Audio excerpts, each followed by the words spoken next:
If you want to learn how to do makeup that lasts all day long, photographs beautifully, and complements your client's features, then you've clicked on the right video. These are my best 11 tips that I have for flawless bridal makeup that I have learned through 7 years of being a bridal makeup artist. Tip number 1 is foundation is not just for the face. I'm sure you've heard and already know that it's so important to blend out that line of demarcation along the jaw when it comes to foundation. You've probably even heard how important it is to blend makeup down the neck, but it doesn't stop there. Really, you need to make sure that everything is looking seamless and blended. If you're just looking at your client straight on and you're saying, okay, everything looks good, everything's matching on the neck, that's not enough. You need to look at them from all angles. What about their ears? What about their chest? What about behind their ears if they have an updo? It's all so important. You're going to see me here. I am bringing that foundation not only down the neck, but onto the chest, onto the back of the neck, and just really everywhere that is showing. The key is that you're really not using a lot. We're not doing a full coverage situation on the body like we do on the face. That would be crazy, and it would get all over her dress, and she really wouldn't appreciate that.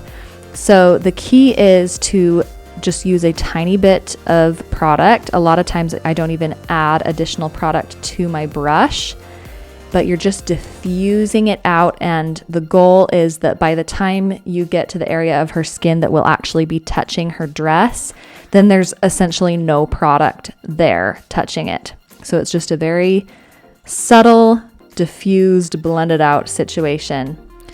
I always ask my clients to wear a top or blouse or hoodie or whatever that is going to have a similar neckline to their wedding dress. That makes it a lot easier to work with. And you saw that I'm looking at her from all angles, as her guests will, as her photographer will, and I'm making sure everything is cohesive. And really, I'm going to emphasize again the backs of the ears. If they have an updo, you need to make sure the backs of the ears are not just super white compared to everything else where the makeup and the bronzer and everything is. Tip number 2 is to be a builder. Rather than taking a big amount of product, whether that be eyeshadow, as I'm demonstrating in this case, or foundation or liquid blush or whatever it may be, rather than taking that glob of makeup, that big amount, placing it on the skin and then proceeding to blend it out, try using small layers, thin layers at a time, and softly blending those where you want them and then adding layer by layer. You are going to get such a more high-end, professional, beautiful look doing makeup this way. Also, practice using light pressure. Practice holding the brush more toward the end of the handle like you see me doing rather than up at the barrel of the brush. And practice using a delicate, soft touch. You're going to get such a beautiful outcome this way. Tip number 3 is if 1 is pretty, 2 is probably prettier. The example I'm using here first is with eyeshadow, the shimmer on the lid. So first I'm taking this cream eyeshadow by Maybelline, and it is beautiful. It's this champagne shimmer. It's absolutely gorgeous. We could leave it on its own. No one would complain. It's beautiful. But you're going to see here in a second that I'm going to layer a powder shimmer over the top, and it is going to pop so much more. And the thing is, if we combine products, we get this custom result that is just so beautiful. If you have 2 highlighters, for example, that you love, why not try layering or mixing them and getting this custom highlighter that is just out of this world? Okay, see here, this is where I'm adding the second shimmer, and look at the difference between the 2 eyes. It just pops so much more. Or if you have 2 lip glosses that are just divine, why not try mixing them and coming up with your custom gorgeous lip combo? It's just going to be something that's even more special for your clients that they may not be able to create for themselves. Number 4 is to make sure that we have a seamless lash application. and that those lashes are going to stay in place, because no bride wants to have her lashes lifting or falling off. That's awful. So what I do is I first start with doing some type of eyeliner. Most of the time I just use a dark brown eyeshadow on an angled brush and stamp that along her lash line. It just creates a base of where to put the lashes, and it's going to look so much more seamless and fill in any gaps. Then I apply lash glue all along the band of the false lashes. In addition, I take a little bit of glue on an angled brush and I place that on the inner and outer and on the middle of her lash line. And this is going to create a double bond and prevent lifting in those areas. I make sure to let the glue get tacky for 30 to 60 seconds, and then I go ahead and place the lashes. I always have my clients keep their eyes open and look down rather than closing their eye, because if they close their eye, it's going to scrunch up their eyelid and it's not going to apply as well. I tell them to blink as much as they need to, but to keep their eyes open and look down. And I find that the lashes just go on so much easier that way. Number 5 is to make sure that the outer corners of the eyeshadow are lifted and elevated and just nice and clean. So you may want to consider doing the eyeshadow first and then cleaning up after, and making sure that everything's nice and sharp. Tip number 6 is to cream contour with complexion products. What I mean by this is using a concealer or even a foundation to cream contour rather than a contour stick or a cream bronzer from a pot.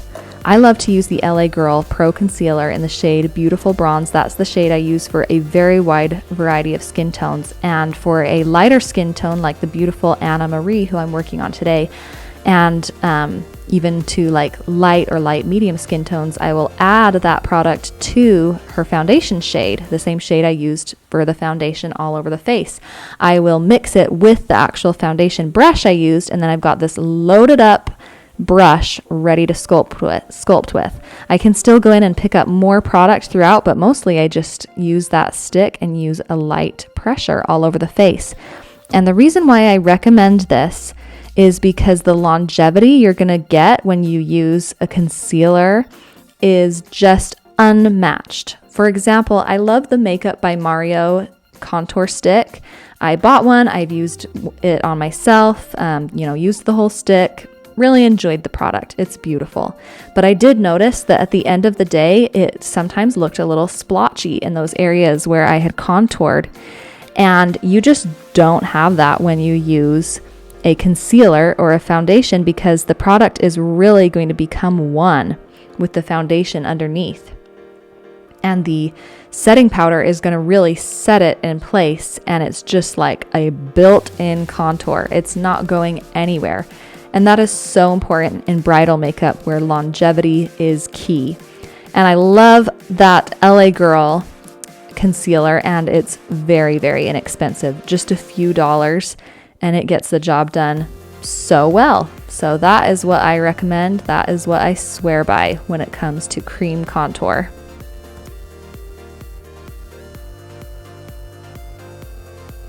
Tip number 7 is blush isn't just for the cheeks.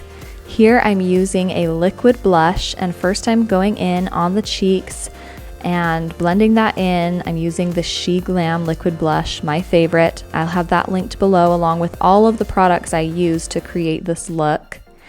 And after I am done placing it on the cheeks, I will take it a little bit on the forehead, and really and on the nose. I'm really just using what's left on the sponge for the most part. I'm even taking it a little bit on the chest and the shoulders, just lightly, almost unnoticeably in those other areas, so that everything looks healthy and glowing.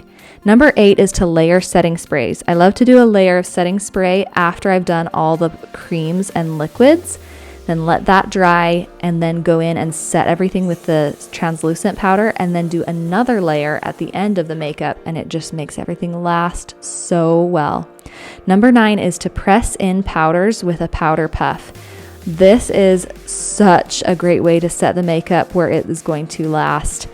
I love to use these triangle puffs because you can really get in the inner corner of the eye, the sides of the nose, just all those areas. You can create nice straight lines if you want to, bake and sharpen things up. They're great.